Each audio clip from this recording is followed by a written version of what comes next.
On me pose souvent la question, c'est quoi l'état hypnotique où les gens viennent en ayant un gros point d'interrogation au-dessus de la tête? Comment ça va se passer? Mais bien sûr que l'état hypnotique est une expérience personnelle.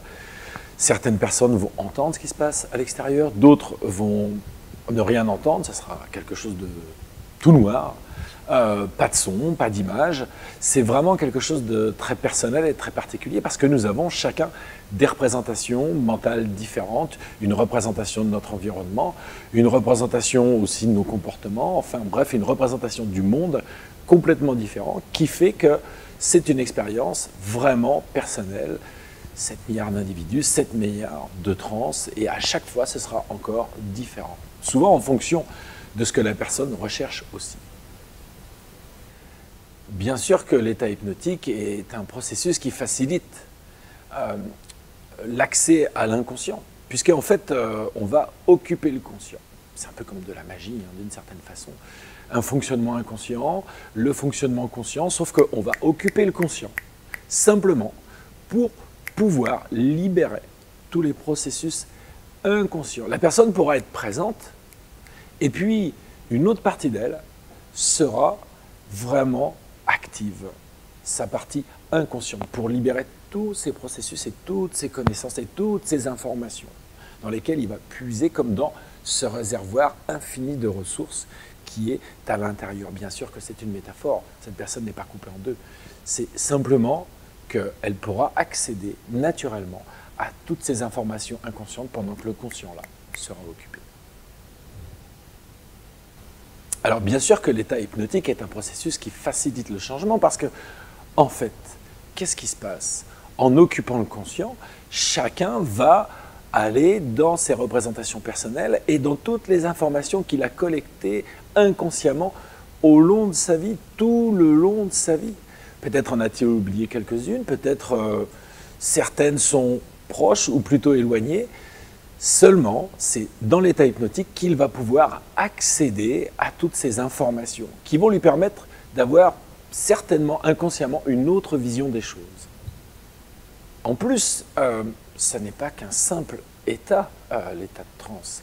C'est un état d'hyperconscience. C'est-à-dire que l'état inconscient sera vraiment hyperactif. C'est un état d'hypervigilance, c'est-à-dire que cette partie inconsciente de la personne va pouvoir prendre toute sa place, toute son ampleur, et vraiment pouvoir apporter des solutions, une nouvelle façon de voir les choses pour notre sujet. Certainement aussi faire des liens avec le conscient à ce moment-là. L'état hypnotique, c'est un état d'apprentissage.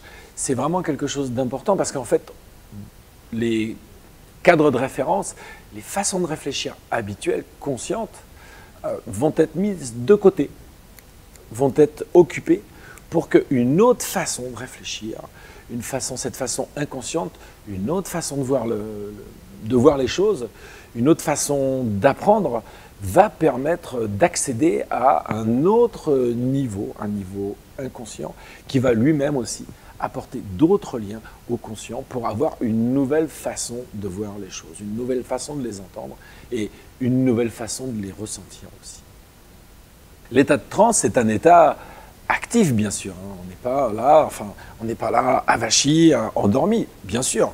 C'est un état actif, c'est un état où l'inconscient va vraiment aller très très vite, va aller beaucoup plus vite que le conscient, puisque vous le savez, c'est 10 000 informations, plus ou moins 2000 en état inconscient, alors que le conscient, lui, c'est 7 informations, plus ou moins 2 à la seconde. Donc, vous comprenez bien qu'à ce moment-là, c'est un état actif, voire hyperactif, où l'inconscient va pouvoir travailler, va pouvoir apporter toutes ces ressources, toutes ces solutions et une autre façon de voir les choses au conscient, à notre sujet.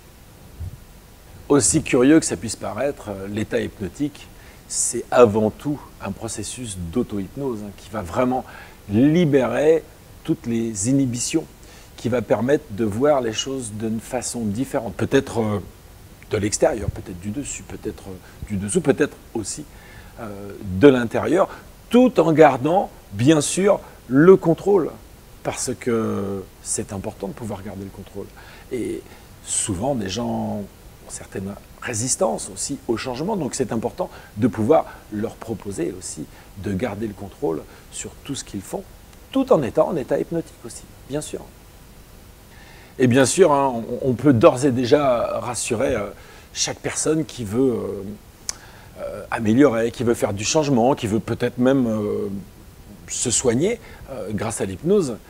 Bien sûr que chaque personne garde le contrôle en état hypnotique. Chaque personne sera en accord avec ses valeurs.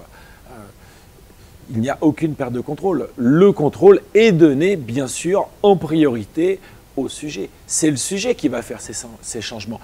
Il sera bien sûr accompagné par un thérapeute, mais en tout état de cause, c'est le sujet qui fait ces changements avec tous ces processus inconscients, tout en gardant le contrôle.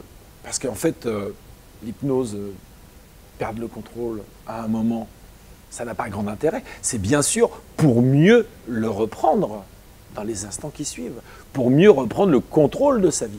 C'est à ça que ça sert, et pas à autre chose.